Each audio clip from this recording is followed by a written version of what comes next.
ou se você esteja divorciado, ou se você esteja viúva ou viúvo, não importa.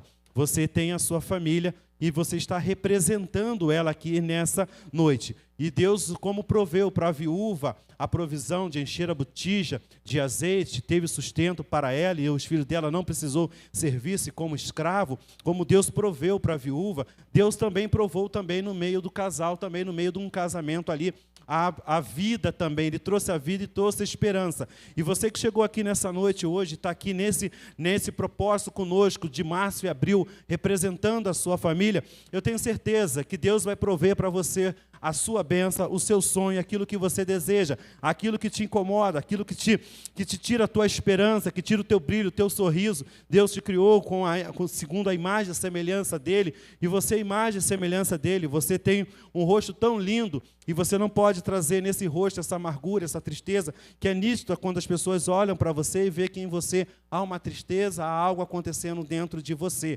Deus não quer isso para a sua vida. E Deus dá o espaço, Deus dá o caminho para que você volte a sorrir, volte a se alegrar novamente e volte a ser feliz, até que Ele venha buscar a tua igreja, até que Ele venha nos buscar. Sabemos que vamos passar por luta, adversidade, tribulações, mas que nós possamos ficar firmes no Senhor e nos alegrarmos neles e ter esperança nele, como os textos, tanto anterior quanto esse que nós lemos no presente, vai dizer que Deus provém, Deus sabe a necessidade de cada um. E Deus disse para o profeta Eliseu a respeito da viúva lá, quando ele encontrou, ele sabia do que ela estava passando necessidade, e enviou o profeta para lá. E Deus também sabia de uma pessoa, é interessante que o texto fala a respeito de uma mulher, de uma viúva que era pobre, e depois o texto ele vai falar de uma mulher que era rica. Não importa a condição financeira, todos nós temos um sonho, todos nós temos um projeto, todos nós dependemos de Deus para realizar alguma coisa em nossa vida. Não importa a sua condição financeira, Deus vai suprir a necessidade, tanto do pobre, tanto do rico. Para isso, basta a gente ter e botar Deus em primeiro lugar e fazer a nossa vida, a nossa casa, a morada de Deus, para que Deus more em nossa casa, more em nós somos morada de Deus, e nós vamos receber de Deus a bênção dEle, a provisão dEle. Não importa a sua condição financeira, não importa como você chegou aqui, mas Deus sabe, os seus amigos não sabem, ninguém sabe, mas só Deus sabe o que você precisa, a sua necessidade, e Ele hoje está aqui de mãos abertas, para estender as bênçãos sobre a sua vida, em nome de Jesus. E o primeiro ponto que eu quero abordar rapidamente com você, foi no versículo a respeito do versículo de número 9. Diz o seguinte, primeiro que no 8 ele diz que a mulher era rica. Guarda esse ponto aí, ela era rica. O texto diz muito claro, certo dia Eliseu passou em Sunem, onde morava uma mulher rica.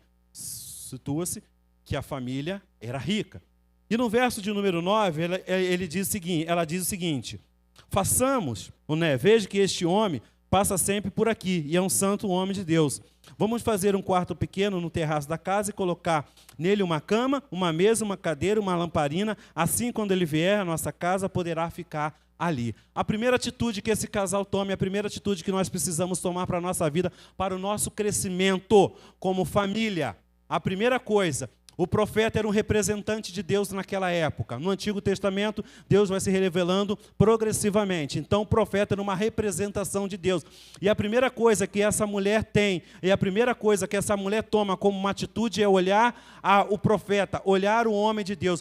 E a primeira coisa que esse casal toma de atitude é fazer o quê? Antes de tudo, para que a gente possa ser feliz, para que as coisas fluam, para que as coisas dê certo na nossa vida, a gente precisa, em primeiro lugar, construir um altar para Deus em nossa casa. A sua casa, você na sua casa precisa construir um altar de adoração a Deus. Primeiro passo, o primeiro caminho, antes de realizar qualquer sonho, qualquer projeto que você tenha em mente, você precisa trazer Deus para morar em sua casa, em sua família.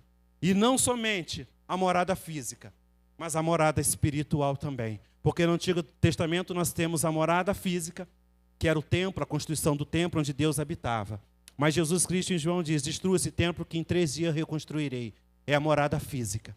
Você precisa, para que um casamento seja consistente e para que haja tudo correto, para que anda tudo correto na sua vida, você precisa na sua casa ter um quarto, um lugar onde você vai chegar e vai dizer para Deus: esse lugar aqui, Senhor, é onde o Senhor vai habitar. Aqui é o lugar da adoração. A minha casa é um lugar da adoração. Esse lugar aqui é exclusivo de Deus. Isso aqui, Deus habita aqui. Porque se você entende que você entregou e está consagrando a sua casa a Deus e Ele habita ali naquele lugar, a tua casa está blindada, a tua casa está fortalecida pela presença de Deus, a sua casa, o espaço físico, isso que você construiu junto, a presença do Senhor tem que estar ali naquele lugar, a tua casa tem que ser a morada de Deus, você tem que fazer esse lugar para Deus, esse lugar de adoração para Deus, para que as coisas começam a fluir. E ela diz, o texto é muito claro, o profeta não é o sacerdote.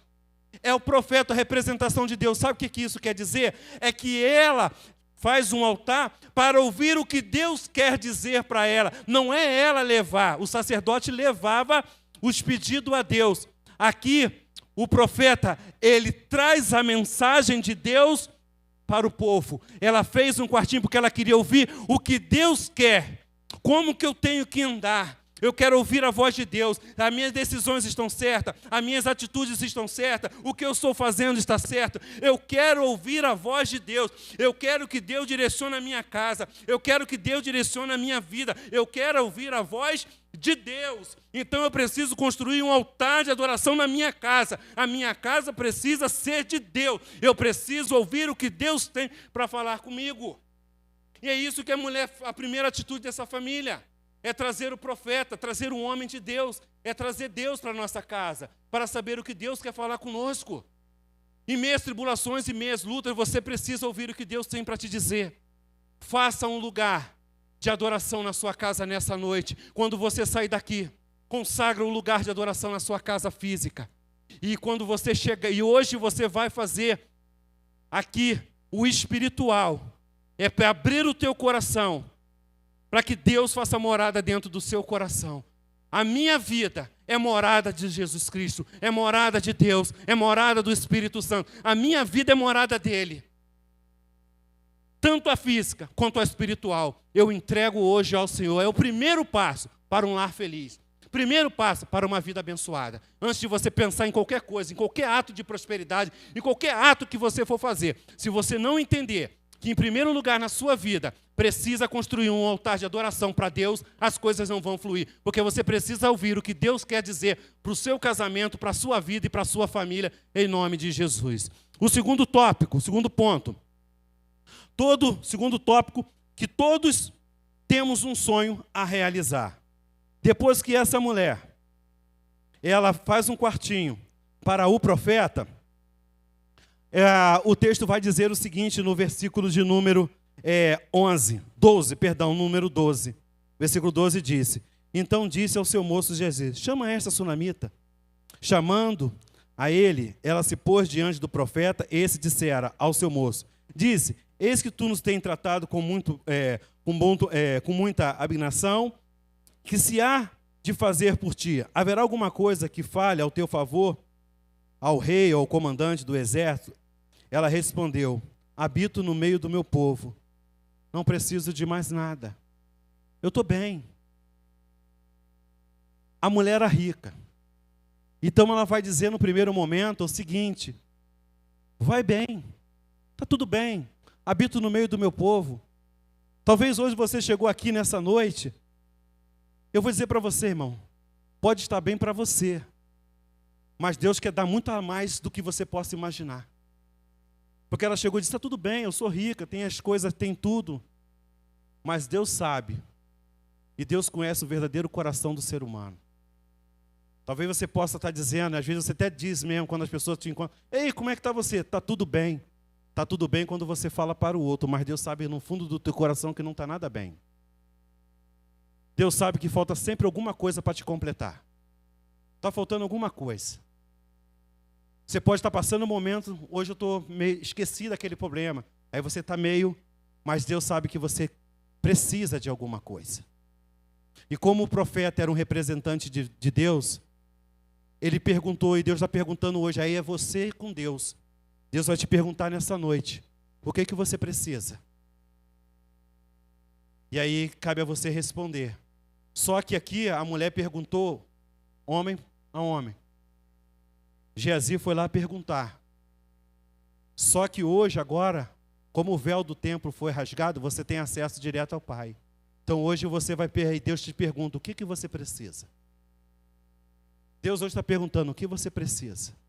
E aí o texto vai dizer o seguinte, então disse o profeta, que há de fazer? O profeta diz, versículo 14, então disse o profeta, que se há de fazer por ela?